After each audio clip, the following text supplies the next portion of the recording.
Varbūt par kādu Eģiptes valdnieku. Kāds Kierkegaards vai Aristoteles kaut kas topos.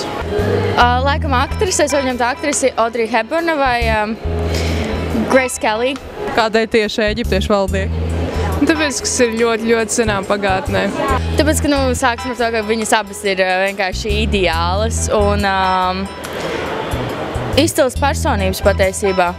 Kā piemēram Grace Kelly, viņa kļuva par karalieni vēlāk.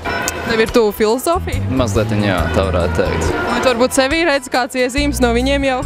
Diezgan, jā, tas viss, tas proporcionālais prāta uzbūve un viss analizēšana likšana pa kastītēm gaņām. Vai tu savā personībā varbūt redzi kāds iezīmes no viņām? Noteikti nē. Adolfs Hitlers.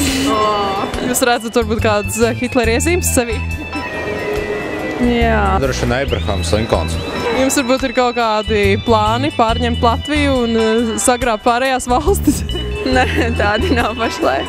Nezinu, es laikam neizvēlētos tādu iespēju. Kādēļ tieši? Es nezinu, pirmais, kas iešāvās prātā, tāpēc, ka tas būtu uz ļoti daudz banknotēm. Jūs jūties ļoti labi savā ādā, kā es? Pat labāk, jā. Nekad man nav bijusi tā doma, ka es nebūtu īstajā laikā piedzimusi vai kā. Cilvēks, kas atklāja uguni. Sebastianu Bahu. Viņš vienkārši bija nenovērtēts. Einsteinu. Marilyn Monroe.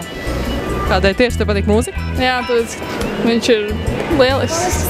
Tas droši vien būtu kāds pētnieks, tāpēc, ka es pati tā kā daudz nodarījos ar pētniecību. Pieņemsim Darvins, jā, gribētu iesist. Arī Kolumba ādā, labprāt iesistos, jā. Viņa bija skaista. Tātad, un jā, viņa tā kā nomira skaisti. Varbūt Freds Asters. Tā kā es esmu mūziķis, tad es varu iedomāties, ka tas būtu Vilhelms Furtenglers. Kādēļ tieši? Nezinu. Tas laiks forši bija.